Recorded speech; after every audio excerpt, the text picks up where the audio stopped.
ನಿನ್ನೆ ಅಷ್ಟೇ ಜೈಲಿನಿಂದ ರಿಲೀಸ್ ಆಗಿದ್ದಾರೆ ವಿನಯ್ ಕುಲಕರ್ಣಿ ಅವರು ಡಿ ಕೆ ಶಿವಕುಮಾರನ್ನ ಭೇಟಿಯಾದರು. ಸಚಿವ ಸ್ಥಾನದ ಆಕಾಂಕ್ಷಿನ ಅವರು ಅಲ್ವಾ, ಯಾಕಂದ್ರೆ ರಿಲೀಸ್ ಆಗಿರೋ ಟೈಮಿಂಗ್ ಹಂಗಿದೆ.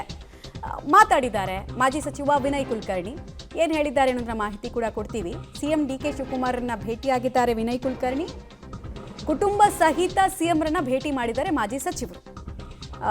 ನೋಡಿ, ನಿಮ್ಗೆ ಸ್ವಲ್ಪ ತಿಂಗಳ ಹಿಂದೆ ನೆನಪಿರ್ಬೋದು, ಇದೇ ಡಿ ಕೆ ಶಿವಕುಮಾರ್ ಜೈಲಲ್ಲಿ ಹೋಗಿ ವಿನಯ್ ಕುಲಕರ್ಣಿಯರನ್ನ ಭೇಟಿಯಾಗಿದ್ರು. ಆಗ ಅವರಿನ್ನು DCM, ಈಗ ಅವ್ರು CM. ಈಗ ಅವ್ರ ಮನೆಗೆ ರಿಲೀಸ್ ಆಗಿರುವ ವಿನಯ್ ಕುಲಕರ್ಣಿ ಅವರು ಬಂದಿದ್ದಾರೆ. ಏನು ಸರ್, ಸಚಿವ ಸಂಪುಟ ವಿಸ್ತರಣೆ ನಡೀತಾ ಇದೆಯಲ್ಲ, ನೀವು ಆಕಾಂಕ್ಷಿನ ಅಂತ ಕೇಳಿದಾಗ ಅದ್ರ ಬಗ್ಗೆ ಚರ್ಚೆನೆ ಮಾಡಿಲ್ವಪ್ಪ, ಸುಮ್ಮನೆ ಮಾತಾಡಿದ್ವಿ ಅಷ್ಟೇ, ಉಭಯ ಕುಶಲೋಪರಿಯನ್ನು ವಿಚಾರಿಸಿದ್ವಿ ಅಂತ ಹೇಳ್ತಾರೆ. ಇಲ್ಲ, ಇವತ್ತು ಯಾರಿಗಾದ್ರೂ ಕಾಮನ್ ಆಗಿ ಇವತ್ತು ನನಗೂ ಕೂಡ ಇವತ್ತು ಕೋಟಿನ ಮನ್ಯದಾಗಿ ಧನ್ಯವಾದಗಳು ಸಲ್ಲಿಸ್ತೀನಿ. ಯಾಕೆಂದರೆ ಇವತ್ತು ನನ್ನ ಈ ಜಯಕ್ಕೆಲ್ಲ ಸಾಕಷ್ಟು ಮಂದಿ ಶ್ರಮ ವಹಿಸ್ಯಾರ. ಎಲ್ಲರಿಗೂ ನಾನು ಅಭಿನಂದನೆ ಸಲ್ಲಿಸ್ತೀನಿ. ನನ್ನ ಕ್ಷೇತ್ರದ ಜನ ಕೂಡ ಇವತ್ತು ನಾನು